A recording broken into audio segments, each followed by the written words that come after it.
Bismillahirrahmanirrahim.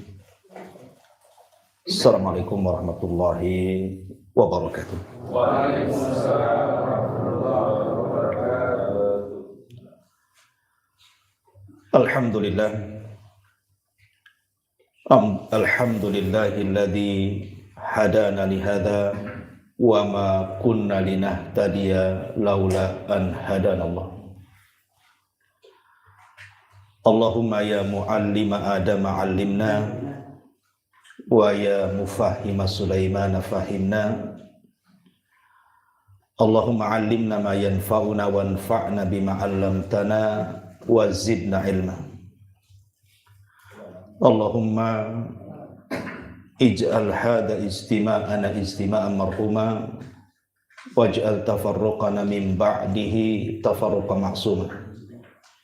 Wala taj'al fina wala min bainina syakiyan wala mahruma amma ba'du.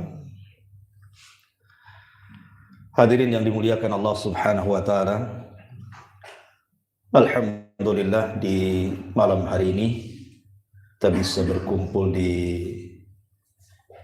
Som. Biasa kita mengkaji kitab sirah baru kita makan. Tapi malam ini makan dulu baru ngaji. Dan saya dipastikan tidak ada yang ngantuk ya. Aman. Baik, salawat dan juga salam kita hadiahkan kepada baginda Nabi besar Muhammad sallallahu alaihi wasallam. Allahumma shalli ala sayyidina Muhammad wa ala alihi wa sahbihi wa man sara ala nahji ila yaumiddin. Tema malam ini bicara soal kekayaan. Kekayaan yang dimiliki Nabi sallallahu alaihi wasallam, dari mana Rasul bisa kaya? Apakah Rasul itu kaya? Dan kalau memang dia kaya, kenapa sepeninggal Nabi sallallahu alaihi wasallam tidak ada harta yang ditinggalkannya? Tentu pembahasan ini menarik untuk kita bahas. Apakah Rasul itu kaya ataukah miskin? Baik, sebelum saya bahas masalah ini, kita tahu bahwa seluruh para nabi mereka bekerja. Tidak ada satupun nabi kecuali bekerja. Dan itu disebutkan juga di dalam Al-Quranul Karim. Allah Subhanahu wa ta'ala mengatakan, ya ayyuhar rusul kulu min tayyibati wa'malu salihan. Wahai para rasul, makanlah dari yang baik-baik dan beramalah dengan amalan yang baik. Tentu kalimat makanlah dari yang baik-baik ada isyarat di sini bahwa setiap para nabi itu mencari maisha, mencari kehidupan, baik untuk dirinya ataupun keluarganya. Kita urut dari para nabi, walaupun tidak secara detail, karena memang tidak ada hadis yang sahih, yang jelas, yang menjelaskan tentang pekerjaan para nabi.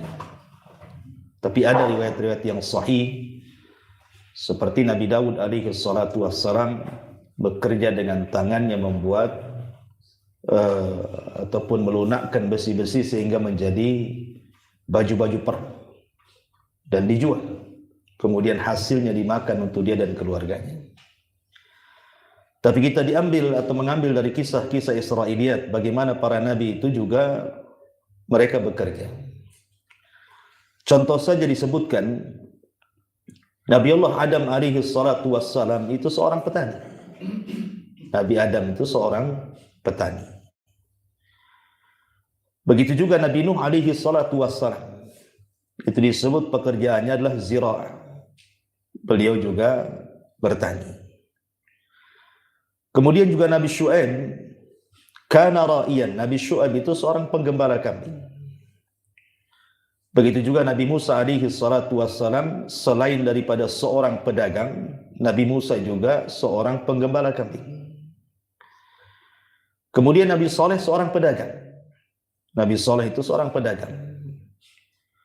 Kemudian juga Nabi Zakaria alaihi salatu wassalam juga dikenal sebagai Najjar. Najjar itu pembuat, mungkin bahasa kitanya mebel, ya. Membuat barang-barang dari kayu itu disebut Najjar. Dan itu pekerjaannya Nabi Allah Zakaria alaihi salatu wassalam. Kemudian juga Nabi Lut. Nabi Lut dikenal dalam sejarah itu seorang petani juga ziraah. Kemudian Nabi Idris. Nabi Idris adalah khayyatah. Khayyatah itu artinya penjahit. Dan dialah Nabi yang pertama kali menjahit baju. Nabi Idris alaihi salatu wassalam. Dan dia juga yang pertama kali menulis. Ya, Idris itu. Kemudian juga Nabi Sulaiman alaihi salatu wassalam. Dia seorang ya'malu bis-sina. Seperti bapaknya Nabi Daud. Sebagaimana bapaknya membuat menjadi pandai besi tetapi tanpa alat dengan tangannya, maka Nabi Sulaiman pun memiliki hal itu karena memang warisan daripada ayahnya. Kemudian Nabi Isa seorang dokter. Nabi Isa itu seorang dokter. Dia suka mengobati penyakit yang buta jadi waras, yang lepra jadi sembuh, bahkan yang mati aja bisa dihidupkan, tentu semua dengan izin Allah Subhanahu wa taala. Dan Nabi Yusuf alaihi salatu wassalam seorang Perdana Menteri. Artinya dia digaji oleh negara. Karena dia Menteri Ekonomi di zaman itu. Yang mengatur ekonomi Mesir. Begitu juga Nabi Daud alaihi salatu wassalam selain seorang raja. Tetapi dia tidak mengambil gaji dari rajanya. Dia memang murni dengan kedua tangannya. Dan itu berdasarkan hadis yang sahih. Lah dari rangkuman para nabi ini. Bahwa semua para nabi itu mereka bekerja. Mereka mencari maisha. Makanya dalam Islam, kenapa bekerja itu bagian daripada ibadah. Islam itu sangat mengatur soal kerja. Ada 5 poin yang dijelaskan oleh para ulama. Pertama, Nabi SAW menjadikan amal itu setara dengan ibadah. Bahkan setara dengan orang yang berjalan di jalan Allah Subhanahu wa taala. Jadi ibadah adalah sebuah amal dan pekerjaan juga sebuah ibadah. Bahkan kalau seandainya ibadah itu dibagi menjadi 10, maka 9-nya itulah ada di pekerjaan. Jadi justru kita mengambil pahala banyak itu ketika kita bekerja. Bukan ketika kita sholat, ketika kita puasa, tidak. Justru 90%-nya itu cari pahala itu di pekerjaan. Makanya dalam Islam itu demikian luar biasa. Sampai ada fikihnya itu, kitab muamalah itu. Kemudian juga yang kedua, Allah Subhanahu wa taala menjadikan seseorang yang mencari pekerjaan yang halal itu dianggap jihad. Jadi kalau seandainya di antara kita yang mencari ma'isyah untuk keluarganya, memang niat keluarnya karena ingin menghidupi keluarganya karena Allah, seandainya Allah takdirkan, namanya pekerjaan ada risiko. Entah ketabrak, kemudian mati itu apa gitu kan. Maka ulama menganggap dia mati syahid. Ya, syahid di dunia maksudnya, bukan syahid di akhirat.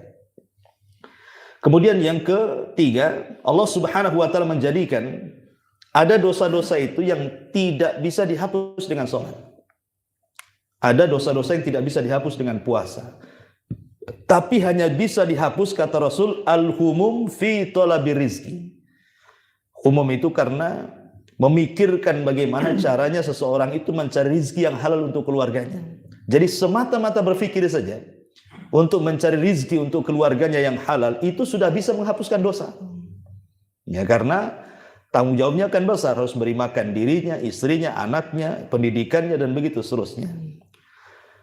Termasuk juga Nabi SAW menjadikan kalau seseorang itu bukan hanya menghidupi dirinya, tetapi juga keluarganya, sampai kepada orang tuanya, sampai memberikan sedekah kepada kerabatnya, maka dia mendapatkan banyak pahala. Selain memang mendapatkan pahala sedekah kepada keluarganya, dia pun menyambung silaturahim dengan keluarganya. Dan tentu sebaik-baik pekerjaan adalah pekerjaan tangannya. Ya, artinya bekerja betul-betul dengan keringatnya, bukan meminta-minta. Karena Islam itu sangat mencela meminta-minta. Tapi kita masuk pada pembahasan kita. Ada satu pertanyaan yang diajukan oleh para ulama, apakah Nabi Shallallahu Alaihi Wasallam terlahir miskin ataukah terlahir kaya? Apakah Nabi Shallallahu Alaihi Wasallam wulida ghaniyan sariyan?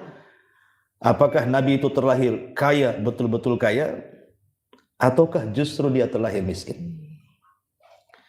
Kenapa kemudian pertanyaan ini diajukan? Jadi ada satu kisah dikisahkan dari Imam Malik rahimahullahu taala.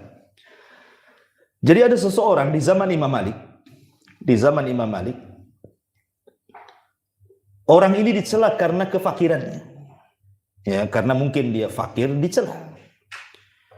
Kemudian orang yang dicela karena kefakiran ini menjawab dan mengatakan, la tu'ayyirni bil faqri. Jangan kau cela diriku karena kefakiranku, karena Rasul juga fakir. Dia penggembala kambing. Itu jawabannya. Tapi Imam Malik mencela orang yang menjawab ini dan mengatakan, kata Imam Malik rahimahullahu taala, maka orang yang mengatakan seperti itu perlu dididik. Tidak boleh dia mengatakan bahwa kenapa kau cela aku fakir? Bukankah Rasul juga fakir? Kata-kata seperti ini tidak layak diucapkan. Karena kalimat itu terkandung perendahan kepada Nabi Shallallahu Alaihi Wasallam. Makanya Imam Malik mengatakan orang yang menjawab seperti ini perlu dikasih pelajaran supaya beradab kepada Nabi. Nggak boleh kita mengatakan seperti itu. Ya. Kenapa demikian? Kenapa tidak boleh kita mengatakan jangan kau cela saya ini miskin? Bukankah Nabi juga miskin? Apa salahnya dalam kalimat ini? Kenapa tidak boleh kan itu, kata Imam Malik kan? Karena Nabi Shallallahu Alaihi Wasallam sangat benci dengan kemiskinan. Ingat, Nabi itu benci dengan kemiskinan. Karena miskin itu musuh Islam. Kemiskinan itu musuh Islam. Makanya Allah Subhanahu Wa Taala mengatakan, asyaiton ya'idukumul faqra wa ya'murukum bil fahsya. Setan itu menghembus-hembuskan ke telinga kita supaya kita jangan berinfak nanti miskin. Ya. Jangan berinfak nanti miskin. Menunjukkan bahwa setan itu menjadikan hujah kemiskinan untuk supaya kita tidak boleh infak. Makanya kemiskinan itu sangat diperangi dalam Islam. Nabi SAW sampai berdoa, Allahumma inni a'udzubika minal kufri wal faqri. Ya Allah, aku berlindung darimu, jangan sampai saya fakir dan jangan sampai saya kufur. Karena biasanya kefakiran itu umumnya masuk ke dalam bab kekufuran. Berapa banyak orang yang pindah agama gara-gara kefakiran, kemudian datang orang yang bersedekah, mau pula dia pindah agama. Ya, walaupun tidak semua secara itlak tidak seperti itu, tapi umumnya kefakiran itu biasanya mengarahkan kepada kekufuran. Makanya Rasul mengatakan jangan sampai seseorang itu menunggu beramal sampai datang kefakiran yang mendudukkan dia sehingga dia tidak ada sempat untuk beribadah karena sibuk mencari uang. Jangan sampai seperti itu, kata Nabi.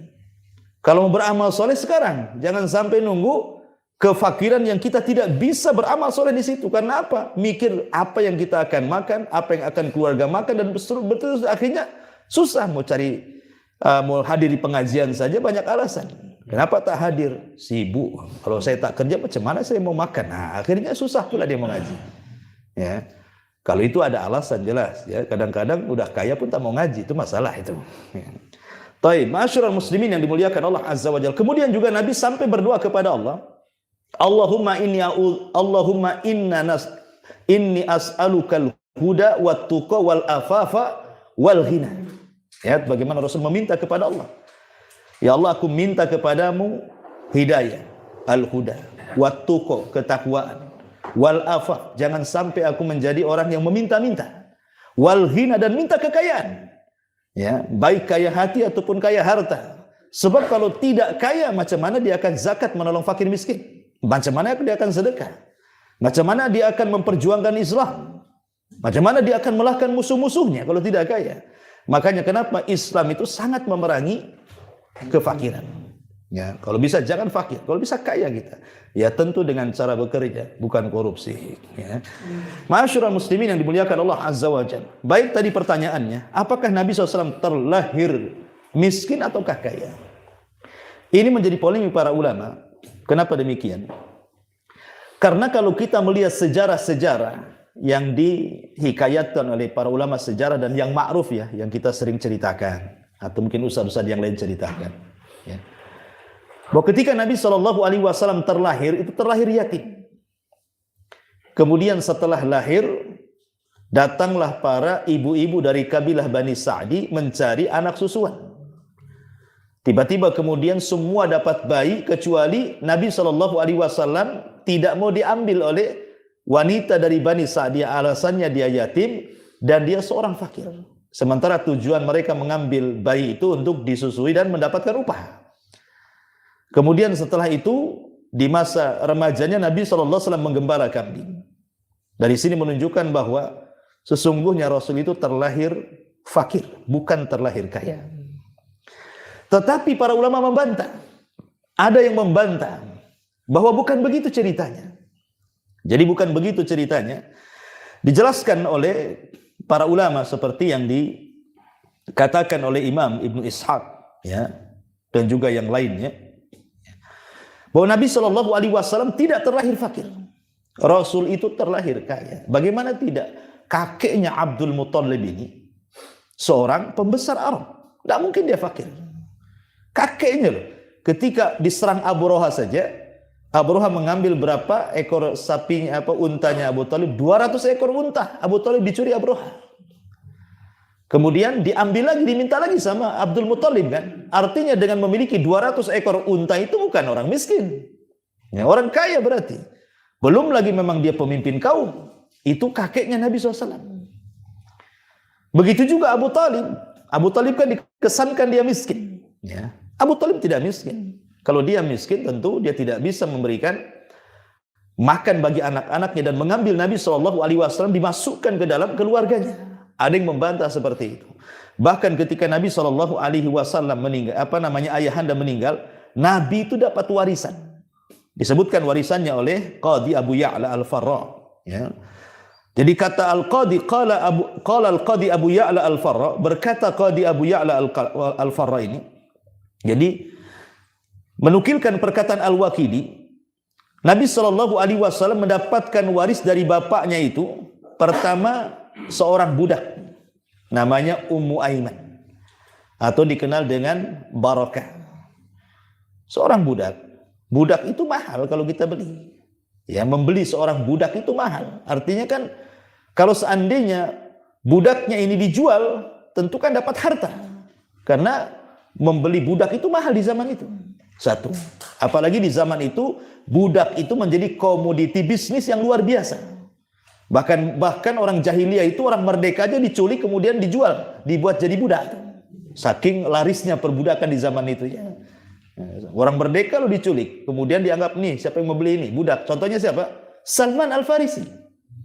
Salman itu orang merdeka. Ya. Tahu-tahu kemudian dianggap budak, dijual pula sama orang Yahudi. Orang-orang jahiliyah seperti itu. Kemudian juga Nabi SAW mendapatkan warisan dari ayahnya itu, disebutkan khamsata ajmal, 5 ekor unta. Jadi seorang budak, kemudian 5 ekor unta, wakit atau minal ghanam, dan beberapa ekor kambing, juga. Dan dijelaskan ketika ibundanya meninggal, maka dia pun dapat warisan rumahnya. Artinya Nabi SAW tidak terlahir ya susah-susah kali, tidak, karena juga mendapatkan warisan. Warisan dari ayahnya dan warisan dari ibundanya. Jadi tidak benar kalau Rasul terlahir miskin gitu ya. Dia terlahir kaya karena mendapatkan warisan. Ma'asyiral muslimin yang dimuliakan Allah Azza wa Jalla. Adapun alasannya kenapa kalau memang Rasul terlahir kaya, kenapa pula kemudian wanita-wanita dari Bani Sa'diyah menolak? Ada yang mengatakan versinya bukan mereka menolak, tidak. Sebenarnya yang mencarikan ibu susu Halimah Sa'diyah itu adalah kakeknya Nabi.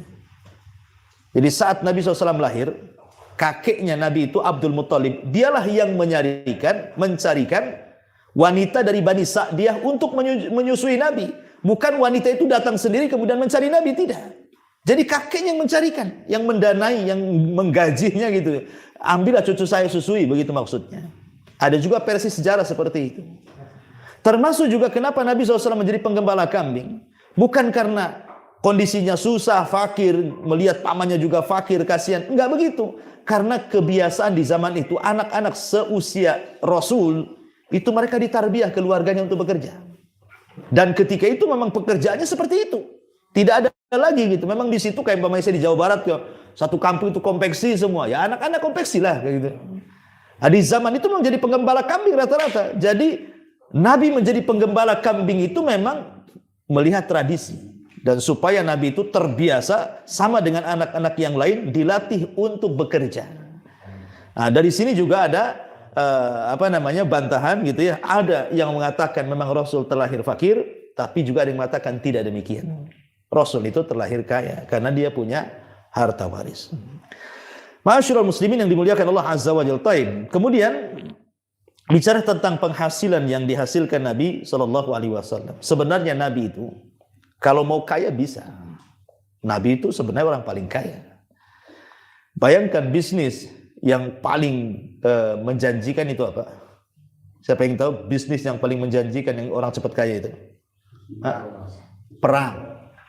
Perang itu bisnis yang paling menjanjikan kan itu. Sebab kalau menang, dia dapat negara, dapat tanah, dapat rumah, bisnis orang diambil dia.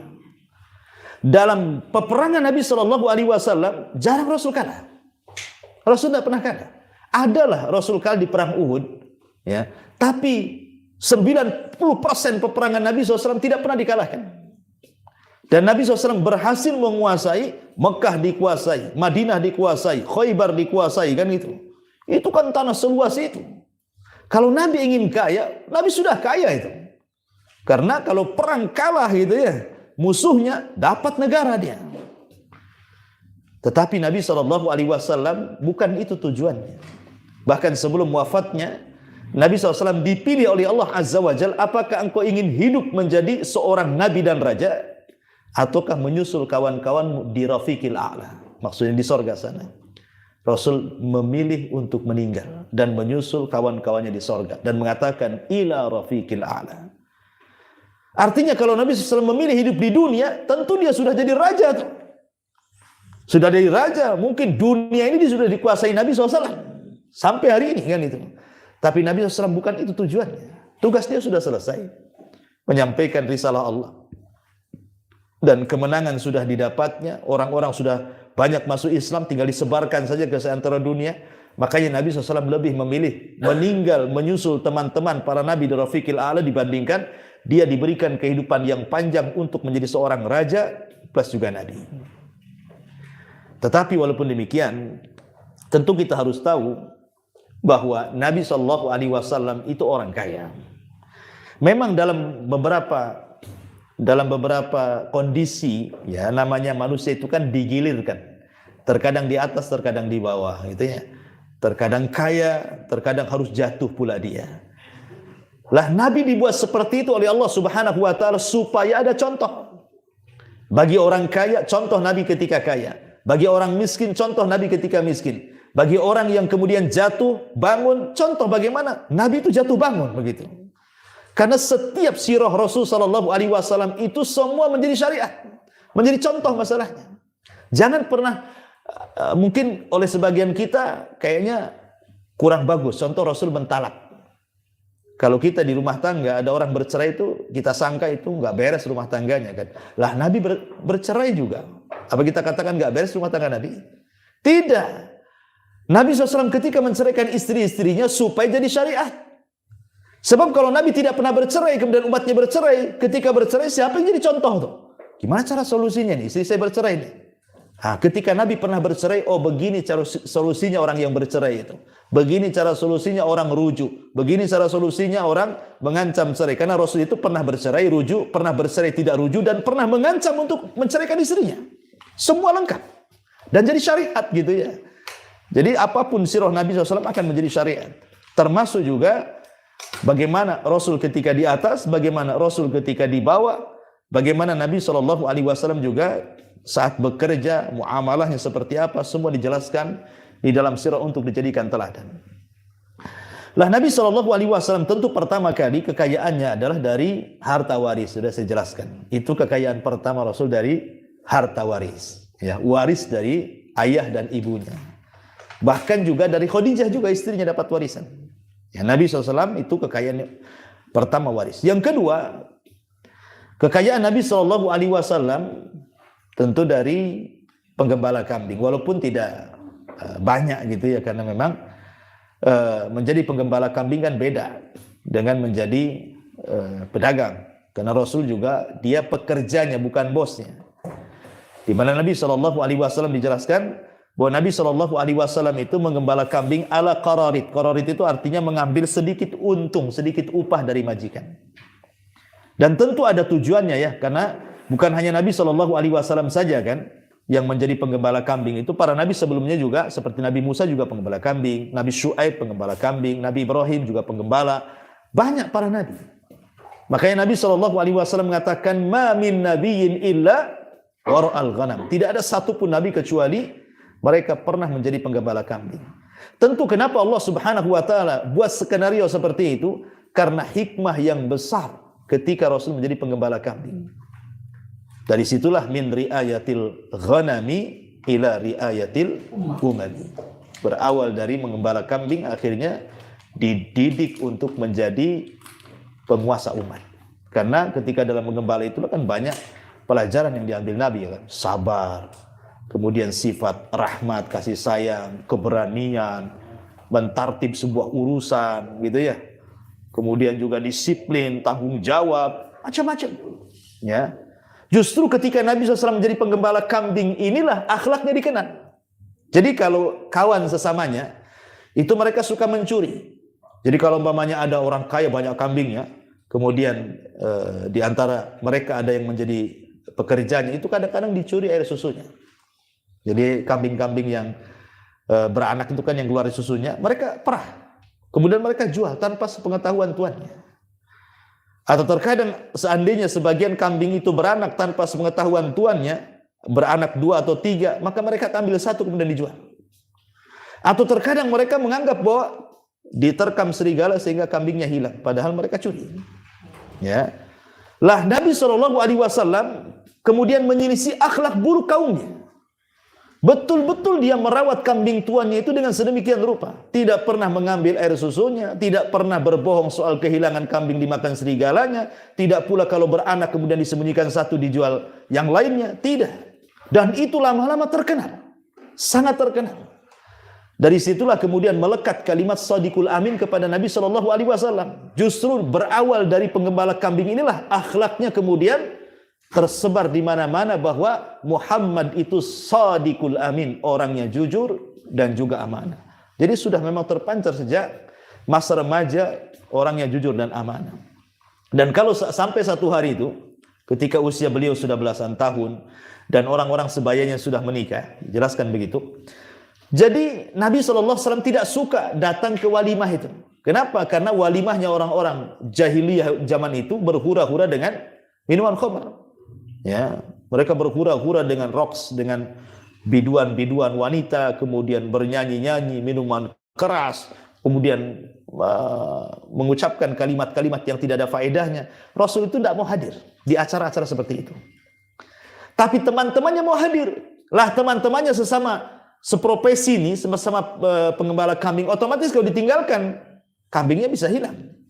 Makanya sebagian mereka akhirnya menitip kepada Nabi. Tolonglah titip kambing saya mau ada acara, maka oleh Rasulullah diambil. Tolonglah titip kambing saya. Lah, setiap mereka menitipkan kambing kepada Rasul dan ketika mengambilnya tidak berkurang sedikit pun kambing-kambingnya, malah kambing-kambingnya gemuk, sehat. Akhirnya sesama penggembala pun memuji akhlak Nabi SAW. Jadi akhlak Rasul itu mulai tersebar ketika menjadi penggembala kambing justru. Disebar di tengah-tengah Arab itu, baik sesama penggembala ataupun masyarakat Arab, tuan-tuan yang punya kambing akhirnya pengen kambingnya dirawat Nabi. Luar biasa gitu ya. Nah, itulah makanya kita tahu bahwa kejujuran dan amanah seorang pekerja itu bukan keuntungannya kembali kepada bosnya, tidak. Ya, kalau seorang pekerja dia amanah, dia jujur, tanggung jawab, itu yang diuntungkan bukan bosnya saja, tapi keuntungan kembali kepada kita sebenarnya. Ya, seorang pekerja akhirnya kan bosnya jadi senang. Ya, Kalau untuk memecat nih sayang nih yang jujur itu tuh yang jujurnya sedikit aja tuh pecat tuh katanya. Akhirnya kan kembali ke orang yang bekerja itu sebenarnya. Jadi siapapun lah dalam konteks muamalah apapun, kalau seseorang itu jujur, disiplin, tanggung jawab, pasti kembali kepada orang itu, bukan kembali ke yang lain. Seperti Nabi SAW akhirnya kan dipercaya akhirnya. Karena kejujurannya akhirnya orang percaya semuanya. Pengen bos-bos kambing itu diletakkan kambingnya digembalakan sama dia jadinya. Kemudian dipercaya kawan-kawannya lagi untuk menitipkan kambing-kambingnya. Luar biasa gitu ya. Ini juga diantara penghasilan ataupun ma'isyah Nabi SAW yang kedua. Kemudian yang ketiga baru setelah Nabi dewasa. Maka Nabi SAW mulai berproses dari penggembala kambing menjadi seorang peniaga. Ya awalnya berjualan kecil-kecilan karena memang Rasul tidak berhasil dibawa pamannya kan ke Syam. Karena ketika itu berjumpa dengan seorang rahib Buhairah dan mengatakan jangan dibawa ke Syam. Sebab orang-orang Yahudi Syam kalau tahu di seorang Nabi akan dibunuh. Sebaiknya balikan saja ke Mekah. Sejak itulah Nabi SAW belum belajar berdagang sampai ke Syam gitu. Karena harus kembali ke Mekah. Tapi dia otaknya cerdas gitu. Memang Allah siapkan untuk menjadi pedagang. Makanya kemudian Nabi pun berdagang dengan orang-orang kaya Mekah sampai akhirnya terkenal gitu. Lambat laun kemudian kemudian merambah ke dunia lain seperti ke Syam, ke Yaman sampai dikenal kejujurannya oleh Khadijah bintu Khuwailid. Dan Khadijah bintu Khuwailid itu orang kaya sampai-sampai Imam Zuhri rahimahullah taala mengatakan kalau seandainya kekayaan Khadijah itu dijadikan satu, kemudian seluruh orang-orang kaya Mekah itu mengumpulkan kekayaannya, kemudian dibandingkan dengan kekayaan Khadijah itu menjangkau seluruh kekayaan laki-laki satu Arab kala itu. Memang kaya sekali Khadijah itu. Ya. Pertanyaannya, dari mana dia dapat kekayaan itu? Khadijah itu. Kok bisa kaya gitu Khadijah? Ya. Maka ulama sejarah kata Imam Ibnu Ishaq mengatakan Khadijah itu menikah 2 kali sebelum dengan Nabi. Dan 2 suaminya yang meninggal adalah seorang peniaga besar. Jadi seorang peniaga ulung handal. Begitu juga suami keduanya. Suami pertamanya peniaga besar, suami keduanya juga sama. Jadi harta kekayaan Khadijah itu adalah peninggalan daripada 2 suaminya. Dijelaskan seperti itu. Ya. Belum lagi memang Khadijah diberikan kecerdasan untuk mengelola kekayaannya.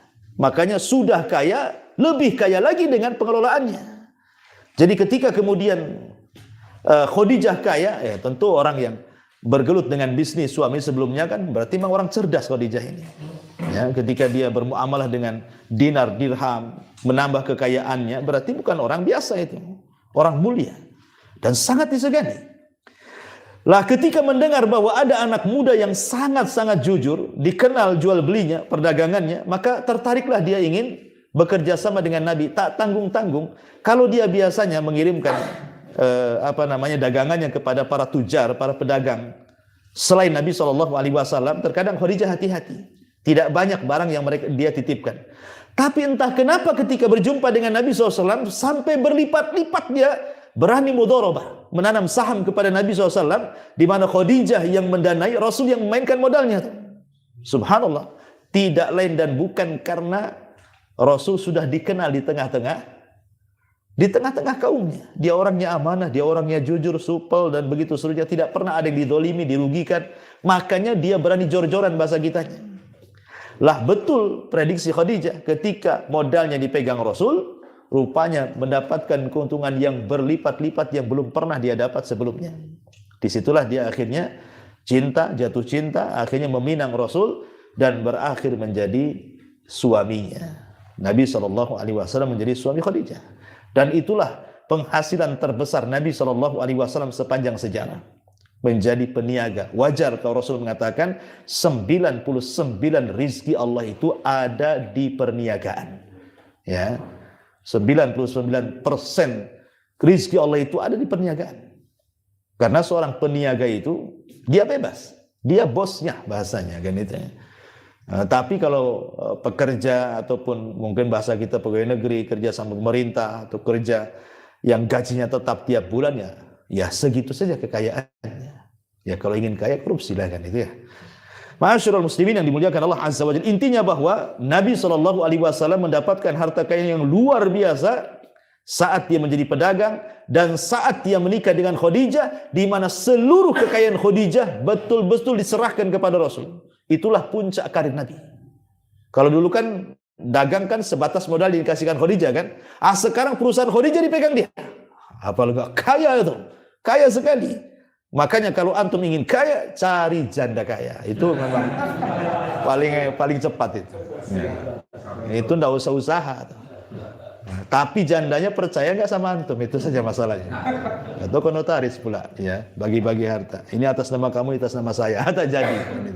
Intinya bahwa Nabi SAW disitulah puncak karirnya. Masalahnya, ketika Nabi SAW di usia 40 tahun, kemudian dia diangkat menjadi Nabi dan Rasul.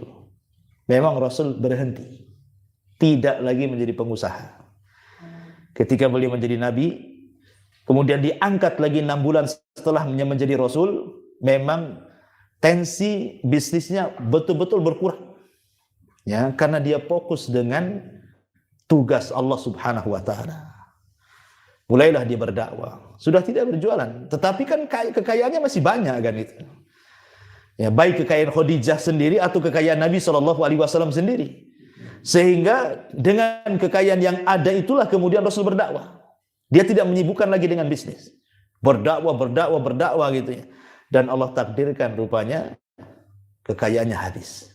Apalagi ketika terjadi pengepungan yang dilakukan oleh Abu Jahal CS dengan 18 kabilah kepada Bani Hashim. Pemboikotan selama 3 tahun tuh.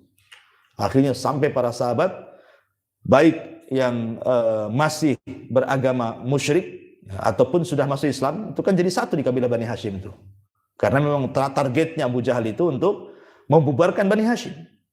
Ya, supaya jangan sampai ada orang masuk Islam lagi. Rupanya Bani Hashim malah kuat melindungi Nabi. Terpaksa diboikot. Disitulah akhirnya sebagian mereka makan dedaunan, makan rumputan, karena sudah tidak ada yang dimakan. Disitulah habis harta Nabi. Ya, karena untuk membeli makan, dan sengaja orang-orang Quraisy memahalkan tuh.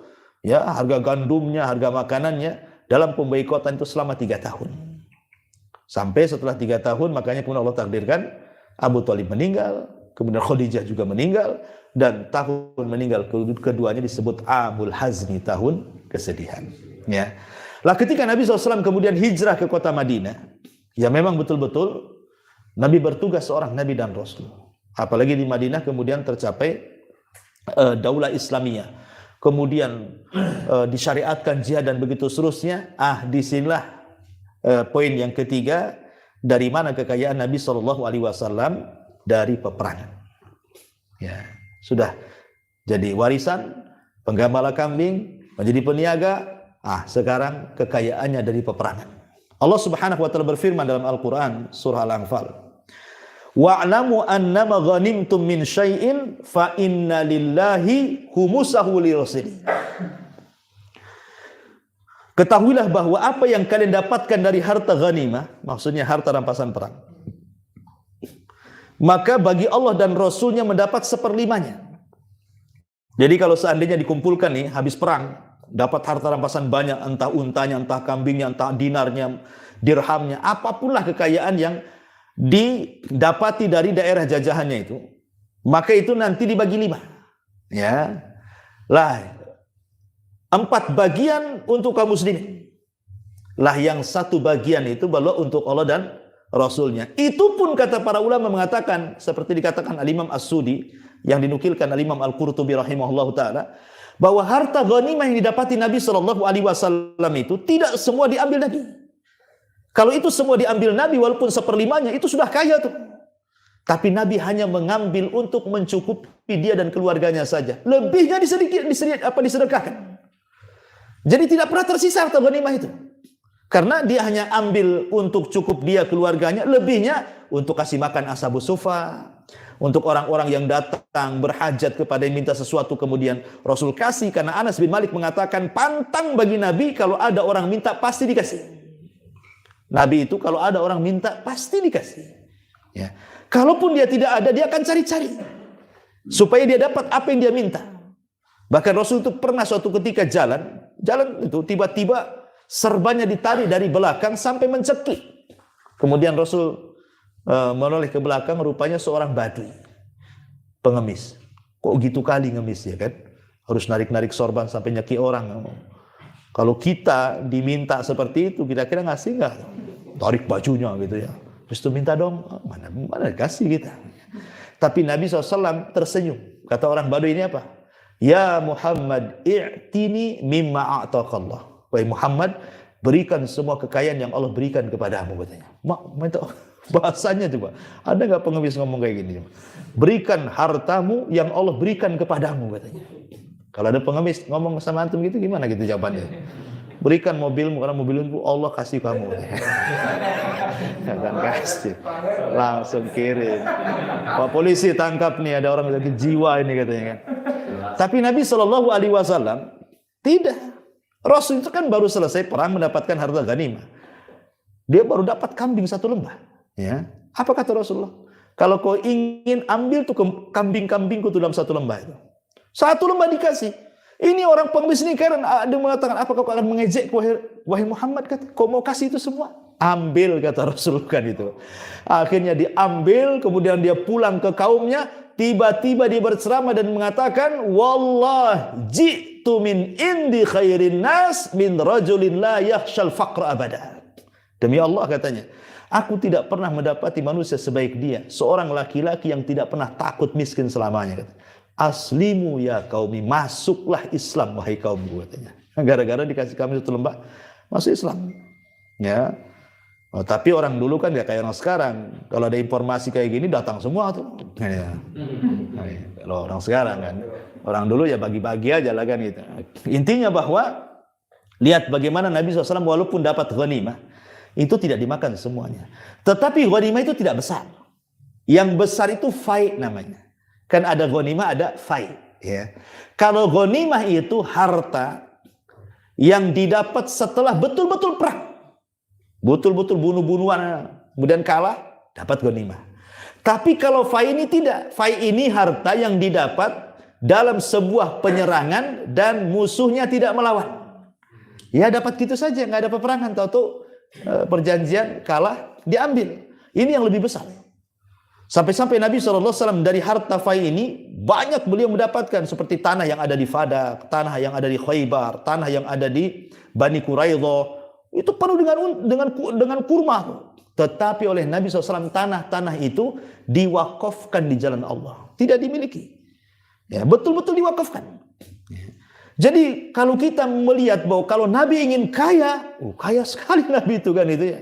Sekali serang saja dapat daerah, dapat fai itu tanah dia semua. Kalau dikapling-kapling dijual kan dapat banyak. Ya, keluar sertifikatnya satu-satu. Kan gitu ya. Artinya bahwa tapi tidak, Nabi hanya mengambil apa yang dihajatkan untuk diri dan keluarganya, lebihnya dijadikan wakaf atau dijadikan setiap orang yang datang berhajat untuk meminta-minta. Dan itu kekayaan luar biasa dari Rasul sebenarnya. Inilah penghasilan yang paling besar dibandingkan berniaga. Ya, berperang gitu ya. Ma'asyiral muslimin yang dimuliakan Allah Subhanahu wa taala. Walaupun demikian, Nabi SAW ketika meninggal dunia, justru Nabi SAW tidak mewarisi apapun dari hartanya. Bahkan saat detik-detik wafatnya, Nabi itu kan pingsan, kemudian oleh Aisyah berusaha dikasih air mukanya, sempat dia siuman, kemudian pingsan lagi berkali-kali itu. Ya. Lah saat di tengah-tengah sadar dan pingsan itu, Nabi SAW sempat menanyakan tentang beberapa dinar. Ada nggak uang-uang dinar itu katanya? Aisyah mengatakan, ada wahai Rasul, tis'atu dananir. Di tanganku ada 9 dinar katanya. Kata Nabi SAW, di mana uang-uang dinar itu? Kata Aisyah, ada di tanganku. Karena Rasul antara sadar dan tidak tuh. Ya, sebelum meninggalnya. Kata Nabi, bawakan dinar-dinar itu. Maka Aisyah radhiyallahu mengambilnya yang 9 dinar itu, kemudian diletakkan di telapak tangan Rasul. Ini wahai Rasul, yang 9 dinar itu. Apa kata Nabi SAW? Infakkan semuanya. Saya tidak mau berjumpa dengan Allah sementara dinar ini ada di tanganku, katanya. Itu terakhir. Terakhir kekayaan Nabi hanya 9 dinar. Itu pun kata Rasulullah, infakkan. Saya tidak mau berjumpa dengan Allah, dinar-dinar ini ada di tanganku. Bahkan Nabi SAW ketika meninggal justru baju besinya tergadaikan di orang Yahudi. Ya kan? Jadi Nabi SAW itu bukan berarti Nabi miskin, tidak. Kok sampai gade-gadekan, tidak. Ya kan? Yang namanya manusia itu kan terkadang ada saatnya surut, ada saatnya pasang, ada saatnya berdiri, ada saatnya jatuh, ada saatnya kaya. Ya, terkadang diuji dengan kesusahan. Begitu manusia, Nabi juga sama seperti itu. Dia kan manusia, bukan malaikat. Jadi ada kalanya Nabi itu mungkin dapat harta kemudian disedekahkan, disumbangkan. Ketika kemudian dia berhajat dengan harta itu, nggak ada hartanya. Sementara dia harus memberi makan 9 istrinya kan gitu. Disitulah maka Nabi SAW terkadang berinisiatif untuk menggadaikan baju besinya. Pertanyaannya, kenapa kepada orang Yahudi? Kenapa Abu Bakar ada, Umar ada, Utsman ada, Abdurrahman bin Auf orang kaya ada. Kenapa tidak kepada sahabat-sahabat ini? Kenapa kepada orang Yahudi? Pelajarannya di sini. Lihat bagaimana Nabi SAW tidak mau ada hutang budi dengan siapapun. Kalau sama orang Yahudi pasti akan cara pandangnya pasti bisnis. Ya kan? Cara pandangnya pasti bisnis. Tapi kalau sahabat ini cara pandangnya bukan bisnis, tapi ta'awun, saling menolong kan? Bisa saja kemudian Rasul datang kepada Abu Bakar, ini saya punya baju besi, saya pinjam 1 karung gandum. Mungkin Abu Bakar tidak akan mau. Ambil aja berasnya kan itu, ngapain pula harus gade-gadekan. Itu kan konsep kita yang gitu-gitu itu. Biasanya kita cari kawan dekat gitu kan. Kalau kawan kan enak nih. Bisalah ambil showroom di kawan, tak kenal kan itu. Gitu kan. Daripada nggak kenal Cina-Cina itu kan gitu ya. Bagus kesini, siapa tahu dapat keringanan. Ya. Jadi itulah konsep kita kan itu ya. Memang kalau bisa ada ta'awun, bukan bisnis kan. Nabi itu dia tidak mau seperti itu. Dia tidak mau ada jasa. Tidak ada mau jasa. Makanya mencari orang yang tidak kenal. Mencari orang Yahudi. Karena orang Yahudi itu hitungannya pasti bisnis. Ya kan? Dan tidak ada jasa. Kemudian yang kedua, Rasul tidak pinjam uang. Rasul tidak hutang. Rasul menggadaikan. Namanya barang jaminan lebih mahal daripada barang yang dipinjamnya. Masa kalau kita pinjam sesuatu kemudian jaminannya lebih murah, mana ada yang mau? Ya, pinjam 100 juta pamannya, jaminannya motor tahun Belanda, mana mau kan itu ya? Otomatis kan jaminan lebih mahal. Artinya Rasul tidak ada di situ hutang sama orang. Dan kalaupun seandainya baju besi itu diambil orang Yahudi, impas itu. Jadi Nabi SAW tidak pernah berhutang. Ya, karena ini kan masalah rohan. Rasul bukan pinjam uang nanti saya bayar, tidak. Tapi ada jaminan yang bisa membayarnya. Makanya Rasul itu tidak pernah berhutang. Karena hutang sendiri adalah tercela. Ya, Nabi SAW sangat mengutuk soal hutang piutang. Tapi kalau kita ini, Masya Allah, hari-hari hutang. Ya. Belum selesai ini, selesai itu. Belum selesai ini, selesai itu. Taib, intinya bahwa Nabi SAW walaupun demikian tetap beliau dengan kekayaannya habis hanya untuk menafkahi keluarganya dan membantu sahabat-sahabatnya, terutama Ashabus Suffah. Coba Ashabus Suffah itu dijelaskan dalam sebuah hadis. Nabi SAW mengatakan, "Mangkana indakum to'am," barang siapa yang punya makanan untuk 2 orang, maka 1 untuk Ashabus Suffah, 1 untuk dia. Kalau 3 orang, bagi 3. Kalau 4 orang, bagi 4. Dan begitu seterusnya. Kemudian Abu Bakar mengatakan kepada Rasulullah, "Ya Rasul, aku jamin 3 Ashabus Suffah setiap hari aku kasih makan." Kata Rasulullah, "Dan aku jamin mereka 10 orang." Kan begitu. Abu Bakar saja hanya bisa menjamin 3 orang makanannya. Untuk 3 orang setiap harinya. Tapi Nabi SAW 10 orang. Sekarang pertanyaan, kaya siapa? Abu Bakar kan Nabi. Nabi 10 orang setiap hari. Ya kan? Abu Bakar cuma 3 orang. Artinya Nabi itu kaya sebenarnya. Cuman ya gitu, kekayaannya hanya untuk menolong orang. Membantu orang. Dan Nabi menjanjikan mana qasa min mali sadaqah. Tidak mungkin berkurang harta yang disedekahkan. Itulah diantara penghasilan Nabi SAW secara singkat yang ditulis oleh ahli sejarah. Saya ulang secara singkat. Pertama dari warisan, yang kedua dari penggembala kambing, yang ketiga dari peniaga, ya seorang bisnis ulung, kemudian yang terakhir peperangan, baik ghanimah ataupun harta fai. Dan Rasul tidak pernah meninggalkan warisan karena seluruh harta warisnya disedekahkan kepada kaum muslimin. Wallahu a'lam bishawab. Sampai di sini. Silakan ada yang bertanya. Silakan kalau ada yang ingin bertanya. Ya, KPN. Silakan. Assalamualaikum warahmatullahi wabarakatuh. Waalaikumsalam. Sebenarnya saya cuma mau tahu aja sih tujuan utama Nabi mencari uang atau mencari harta atau siapa untuk menghidupi keluarga atau untuk nggak suka aja kemiskinan atau apa gitu tujuan lainnya. Iya. Terima kasih. Ya, ada kaidah yang disebutkan para ulama, Nabi itu tidak pernah mencari yang tidak ada dan tidak pernah membiarkan yang ada. Itu bahasanya. Nah, ya, Nabi itu tidak pernah mencari yang tidak ada, dan kalau ada pasti Rasul tidak akan membiarkannya. Kalau kita kan terbalik gitu ya. Memang kita cari-cari yang tidak ada. Kalau yang ada itu jadi heman-heman, jangan sampai keluar.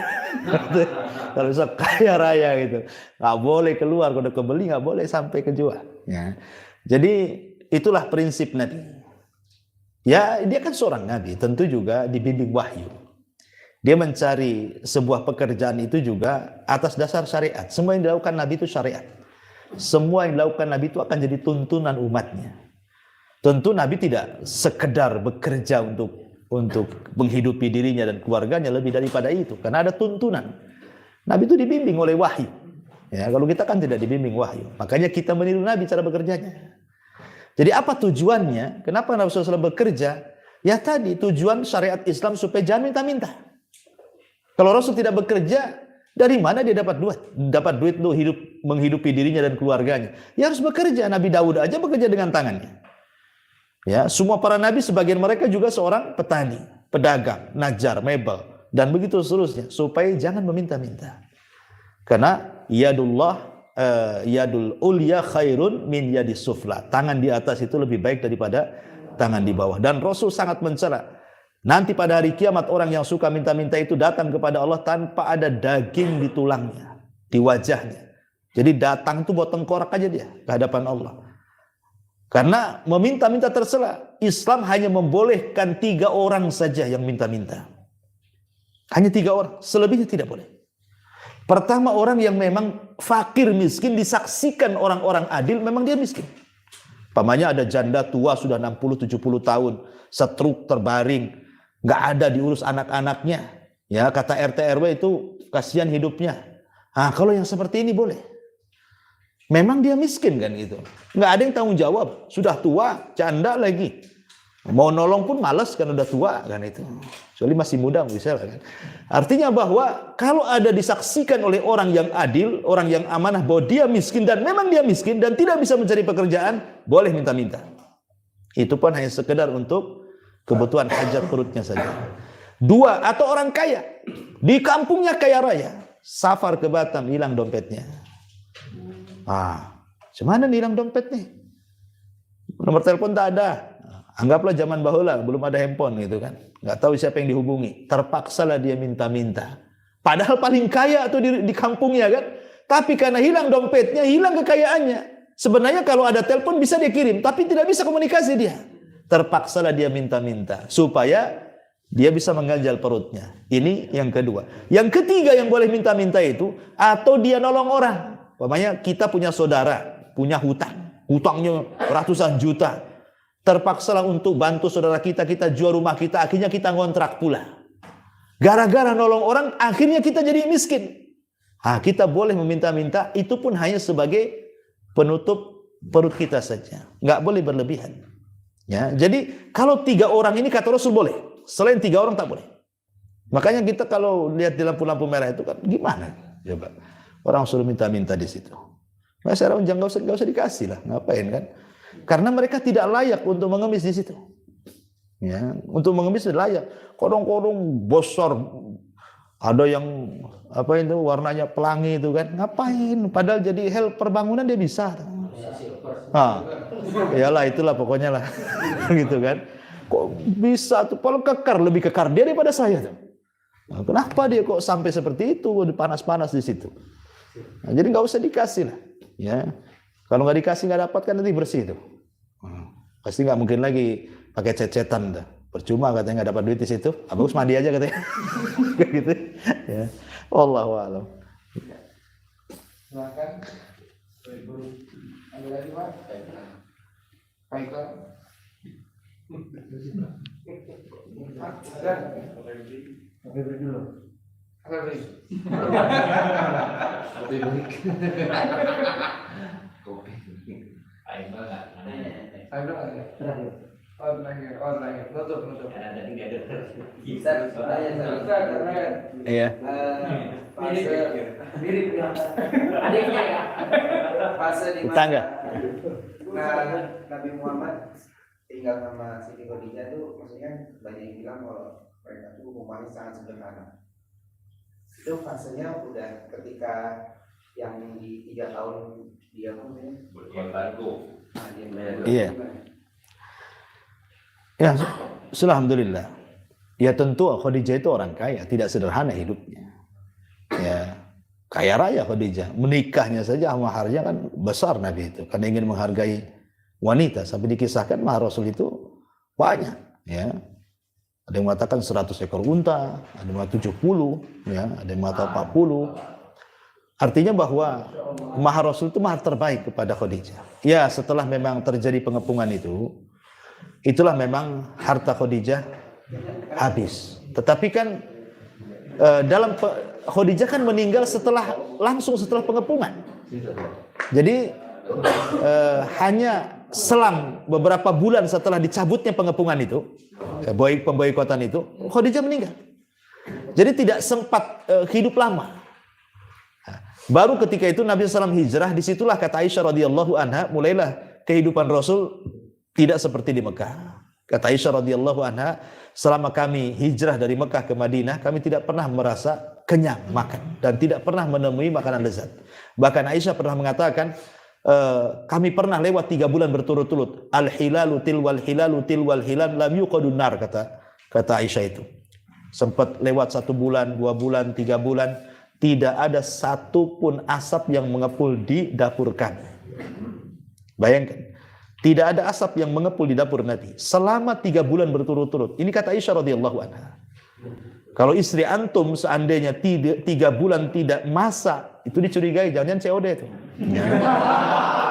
Tapi ya kalau Nabi SAW ya Aisyah memang nggak ada yang dimasak kan gitu. Istri antum nggak masak bukan taring masak tuh, curiga. Kok nggak ada nampak nih kan, kompornya bersih-bersih aja katanya. Bukan susah, zaman sekarang udah jelas itu ya. Artinya bahwa kehidupan Rasul di kota Madinah memang seperti itu. Bahkan satu hari Abu Bakar, Umar itu kan keluar. Kemudian mendapatkan Rasul keluar. Pas pula keluarnya di tengah matahari di atas kepala. Dan itu bukan kebiasaan orang Arab, keluar siang-siang itu.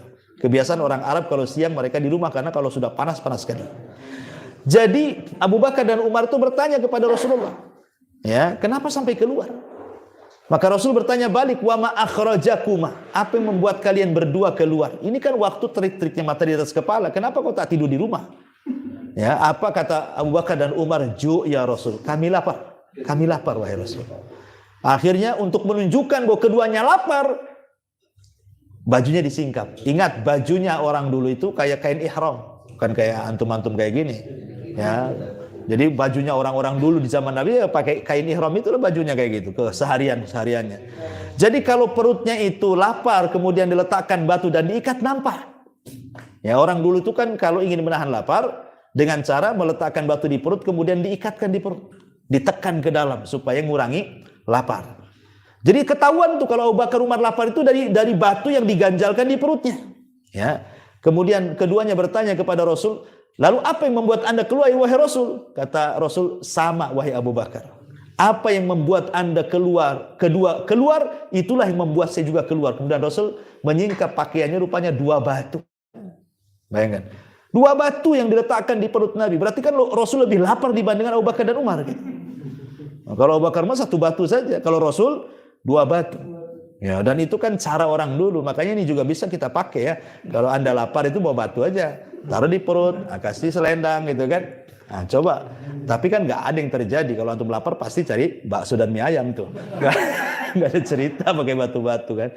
Karena orang sekarang alhamdulillah ya, nggak ada orang kelaparan. Taib. Akhirnya ketika itu Rasul dan Abu Bakar diajak ke perbatasan kota Madinah. Disitulah berjumpa dengan Abu Khaisam. Kemudian Abu Khaisam pada seorang Ansor yang luar biasa dermawannya, kemudian disembelihkan seekor kambing. Hampir Abu Khaisam ini menyembelih kambing terbaik. Ya, kambing pejantan maka Rasul mengatakan, "Iyyaka wal halub," kata Rasul. Jangan kau sembelih kambing yang bagus itu. Ya, sembelih saja kambing yang ini, yang kurus, yang jelek, kata Nabi kan.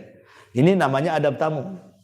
Ya, adab tamu. Bagaimana Rasulullah melarang tuan rumah jangan menyembelih kambing yang bagus. Ya, tapi sembelihlah kambing ini. Kalau antum kan enggak kan itu ya. Ini ke bakso yang lain lah katanya. Nah, itulah kita kadang-kadang ya, kalau bersyukur udah dikasih masih juga minta. Jadi akhirnya makan berdua, disitulah Rasulullah SAW ketika melihat daging kambing yang masih ngepul, kemudian air mineral di hadapannya, kemudian kurma di hadapannya, Rasul tidak lantas makan, Rasul malah menangis. Abu Bakar kan sifatnya mengikut Nabi. Kalau Rasul menangis pasti ikut menangis dia. Tanpa tanya kenapa nangis. Itulah Abu Bakar. Rasul nangis ikut nangis. Rasul ketawa ikut ketawa. Rasul senyum ikut senyum. Itulah Abu Bakar. Umar pula beda. Rasul menangis, nggak mau Umar nangis. Tanya dia, afi hadhil halati tabkun? Rasul, apakah dalam kondisi lapar makanan depan kita kau nangis? Makanlah katanya. Kata Umar itu kan. Makan. Kayak antum makan gini, makan kan itu ya. Itu. Apa kata Rasulullah? Rasul membacakan surah Al-Hakum. Inilah asbab nuzul surah Al-Hakumutnya. Al-Hakumut takatsur hatta zurtumul maqabir, sampai kepada kalimat yauma idzin la tus'alunna yauma idzin anin na'im. Hei Umar, nanti makan depan kita ini akan ditanya di hadapan Allah. Ya, ingat. Makanya Allah mengatakan dalam Al-Qur'an itu falyangduril insan ila ta'ami. Hendaklah manusia lihat makanan yang kau makan itu. Semua akan ditanya. Dari mana kau beli? Halal atau enggak? Dari mana duitnya? Semua akan ditanya di hadapan Allah Azza wa Jalla.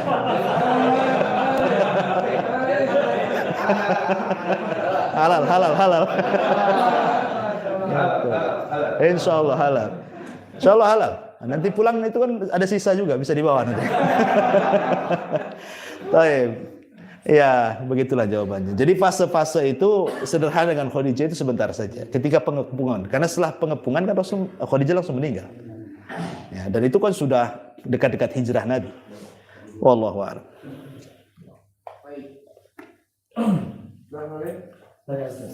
Iya. Waalaikumsalam.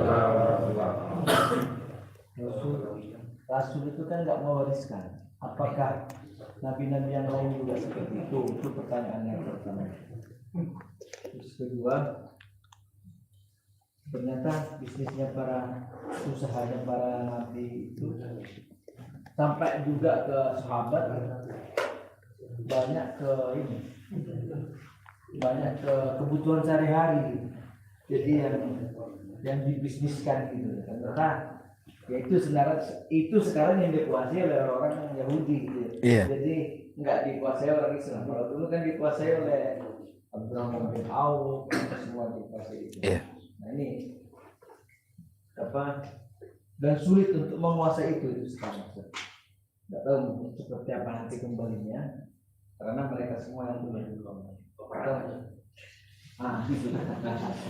Itu mulai bangun sampai nanti sore pakai semua odol sabun semua dari Yahudi itu. Nah ini sekarang yang PR besar umat Islam, karena semua dari mereka. Mobil.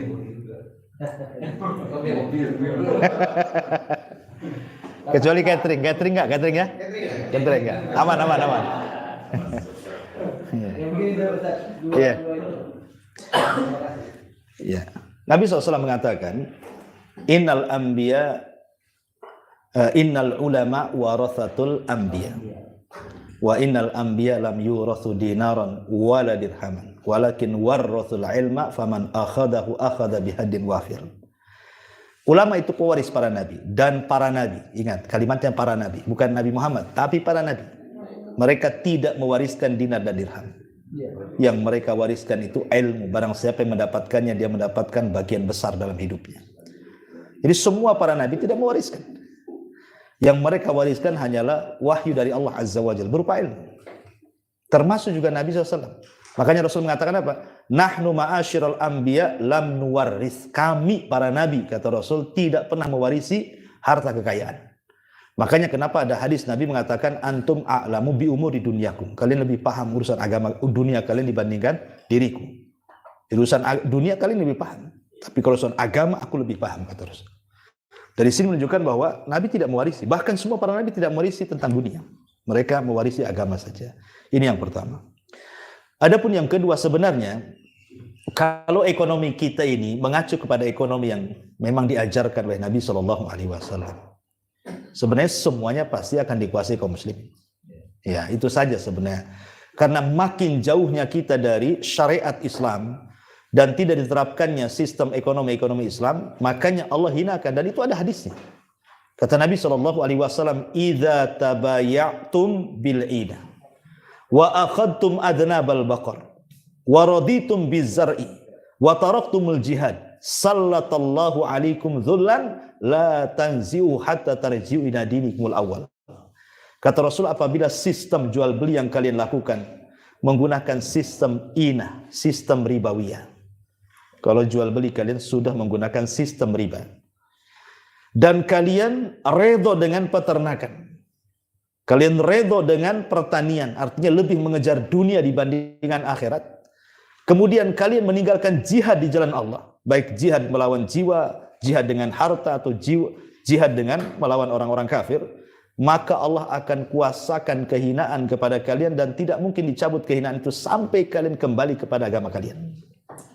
Sebenarnya intinya kembali kepada agama sebenarnya. Ya, kalau kita meninggalkan sistem riba, mulai membangun sistem yang sehat dalam ekonomi gitu ya. Kemudian juga betul-betul di atas ta'awun 'alal birri wat taqwa. Ya, kemudian juga dibangun di atas hadis Rasul rahimallahu samhan idashtara wa samhan samhan idashtara wa samhan idza ba'a wa samhan idza qada wa samhan idza qada. Kata Rasul, semoga Allah merahmati orang yang mudah saat menjadi penjual, saat menjadi pembeli, saat pinjam utang, atau saat membayar hutang. Dimudahkan semuanya. Nah, sekarang kan tidak gitu ya. Tidak ada samhannya sama sekali. Kadang-kadang gara-gara uang, maaf, 2.000 perak saja orang disusahkan. Umpamanya belanja nih ibu-ibu nih, istri-istri antum lah, ke pasar gitu ya. Gara-gara kembalian 2.000 perak, ditunggu warung tuh. Sampai pemilik warung itu harus keliling satu pasar nyari uang 2.000 kembalian tuh. Padahal kalau seandainya kita sedekahkan, adalah ambil saja. Itu termasuk sedekahus sir. Sedekah yang rahasia antara kita dengan Allah. Tidak ada yang tahu kan. Kalau kita bilang, udahlah ambil aja. Kan itu sedekahus sir namanya. Ya, orang tidak tahu. Tapi kalau kita sedekah ke masjid kan tahu, ditulis itu. Hamba Allah itu, saya itu hamba Allah itu. Kan? Tahu semua kan. Tapi kalau kita sedekah walaupun kecil kan tidak tahu tuh. Atau sebagai penjual, ya betul-betul dia jujur gitu ya. Umpamanya beli sekilo, ya letakkan sekilo. Kalau perlu, orang ini nggak tahu kalau saya letakkan sekilo seon. Itu kan sedekahus sir itu sebenarnya. Ini kalau seandainya semua kaum muslimin melakukan seperti itu, insya Allah itulah sebenarnya kemurahan dalam jual beli yang mengakibatkan kenapa para sahabat bisa menggulingkan pasar Bani Qunaiqah. Karena biasanya kalau beli 1 kilo dari orang Yahudi kok kurang berat, ya kan? Kok beli sama orang Islam kok berat? Bagus sama orang Islam saja. Akhirnya pelanggan Yahudi pun pindah pula ke pelanggan Islam. Nah, itulah makanya seperti itu. Ini juga salah satu, ya ini kan kaidah paling mudah sebenarnya. Kalau kaidah jual beli itu semuanya berkah kalau kita mau dipelajari. Nah, cuman ya karena gitulah kekayaan kaum muslimin itu memang betul-betul bukan untuk disedekahkan, tapi untuk mencari kekayaan, terkadang sikat-sikut sana-sini tanpa melihat halal dan haram. Ini yang menjadikan kemunduran kaum muslimin. Wallahu a'lam bishawab. Tapi sebenarnya masalah siapa yang menguasai, yang dikuasai, memang itu sudah disabdakan Nabi. Ya, bahwa di akhir zaman bahwa umat Islam itu seperti piring yang ada makanannya. Kemudian datang orang-orang lapar dari mana-mana saja. Tentu orang lapar nampak ada piring penuh dengan makanan, pasti akan diserbu. Kata Rasul, nanti umat Islam akan seperti piring yang diserbu orang lapar. Sahabat heran, Rasul, apakah kami sedikit waktu itu? Kenapa kok diserbu? Kata Rasul, tidak, bahkan kalian lebih banyak daripada yang menyerbu. Tapi kalian sudah dapat penyakit yang disebut dengan al-wahn. Kan itu. Al-wahn itu apa? Hubbud dunya wa karahiyatul maut. Ketika orang sudah cinta dunia, pasti beralih kepada takut kematian. Itu pasti. Orang kalau cinta dunia pasti takut mati. Kenapa? Karena kalau dia mati, dia tidak ingin berjumpa dengan Allah. Tetapi dia mikirkan gimana rumah saya tinggal, kebun saya tinggal, rekening saya tinggal, mobil saya tinggal. Tapi kalau hubul akhirah, dia cinta dengan akhirat, dia kan sudah investasikan tuh rumah di sorga, kebun di sorga, semua di sorga, sehingga saat kematiannya dia rindu, kapan mati, saya ingin cepat ngambil rumah saya di sana. Nah, itu bedanya. Man ahabba liqa Allah, ahabballahu liqa'ah, wa man kariha liqa Allah, karihallahu liqa'ah. Siapa yang cinta berjumpa dengan Allah, Allah cinta berjumpa dengan dia. Siapa yang benci berjumpa dengan Allah, maka Allah pun akan benci berjumpa dengan dia. Wallahu a'lam. Saya kira cukup sampai di sini. Subhanallah bihamdika. Ada lagi? Terakhir. Boleh. Terakhir. Boleh. Terakhir. Assalamualaikum. Waalaikumsalam. Tadi kan Nabi dia punya harta kan diwariskan semua ya kan. Itu khususnya Nabi, betul. Mau ikut Nabi? Kalau di Al-Quran, Ya. warisan itu udah diatur ya tadi. Betul. Warisan menurut anak laki-laki sekian, perempuan sekian, dan ya berapa anak kita udah diatur ya untuk warisan. Itu gimana kira-kira? Dengan tadi Nabi masih. Iya, kan itu khususan Nabi. Saya katakan kekhususan Nabi. Nabi itu tidak punya harta waris.